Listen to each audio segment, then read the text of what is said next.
Hello and welcome to episode 4 of Hashtag Ask Greens. I'm in my back garden. The rain has gone away for a couple of days. The sunshine is out and I'm reflecting on a wonderful round 3 in the RBS Six Nations Championship. I thought the England-Ireland game raised the bar. It was an outstanding, only 13-10. Who needs tries when you've got two wonderful sides like that going at each other's throats?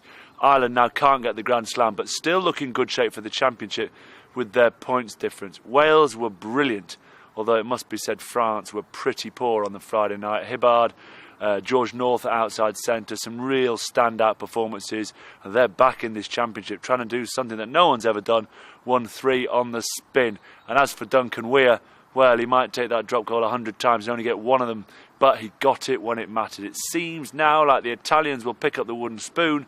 Scotland are off the bottom with 2 points on the board, and we move into round 4 as teams and nations jostle for position to put themselves in a position in round 5 to have a tilt at the title. So let's get on with some questions before we do a little roundup of where I think this weekend's games might go. At Doug Wood, with 3 zeros or 3 O's in his name, Doug Wood. Hi Will, what are the key matchups for the England-Wales clash? Dougie, if I can call you Dougie, I don't really know you, but I'm going to call you Dougie anyway. Wow, I don't know where to start with the key matchups. You've got Adam Jones against Joe Marler, Richard Hibbert against Dylan Hartley, you've got Alan Wynne-Jones against both the second rows of Launchbury. I live under a flight path, it can be quite annoying every now and again. Faletau 8 v Ben Morgan will be an absolute belter. Warburton v Robshaw, Lydiate v Wood. Do you see where I'm going here? I think this is another cracker.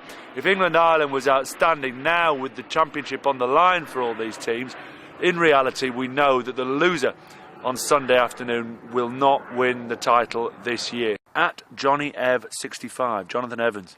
Mike Brown or Leigh Halfpenny? No sitting on the fence. Asked well, who's the better rugby player at the moment? Mike Brown. Who's an unbelievable goal kicker who under pressure to avoid going to hell to get 3 points from the touchline in the pouring rain uphill into an 85-mile-an-hour wind? You've got to have Leigh Halfpenny. So, Johnny Evans, what game do you want to play with that side? Are you ignoring penalties? If you're ignoring penalties, Mike Brown walks in. At the Ian Campbell, 2 eyes in Ian, as in Bolshaw as well. France are often shaky away from home. Ian, does this state the obvious? France are terrible away from home. I can't even justify a conversation about France at the moment. They were so poor at the Millennium Stadium. You follow up with Murrayfield is a tricky place to go, and Scotland will be feeling confident after Italy win. All the ingredients for an upset. Boom. Ian, you're absolutely right. Why not? Why not think you can beat the French? At Jason White 09, we're looking to Ireland-Italy now. How big an advantage do Ireland have playing next week? Huge! Huge. And they had 3 home games this year. However, let's have a look at this weekend first and where next week might be put into context. England and Wales, head-to-head, smashing each other up, doing a job on each other. Might win it by 5-6 points either way. Ireland already have a plus 20 points difference. They have to view, because they know they've got to go to Paris next week and win, by the way. Never mind playing next week and thinking about points difference. So this week against Italy, they want to think about a 20-pointer, a 20-point win, that is. That should put them safe and clear and only having to think about winning the game in Paris. They don't want England or Wales to win by 25, fumble around against Italy and then be thinking against France, crikey, we've got to win by 20. Paris is hard enough to win at. Having said everything I have about France being terrible away from home, there's still a blooming nuisance in Paris. At Will Smith, Will_Smith 13. Best player of the Six Nations so far.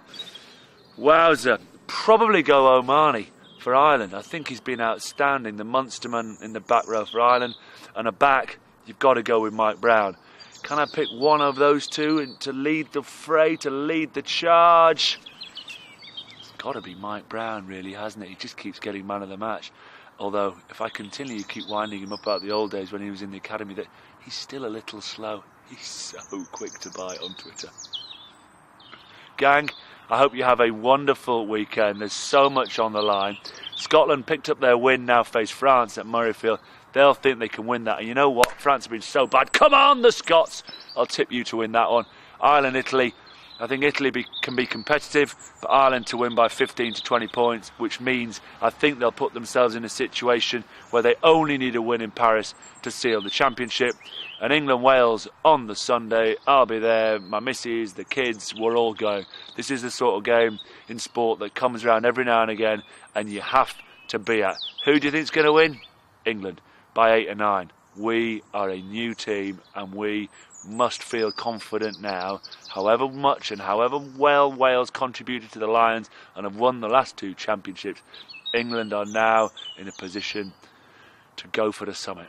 Wales, you'll enjoy your trip, but you'll go back down the M4 beaten men.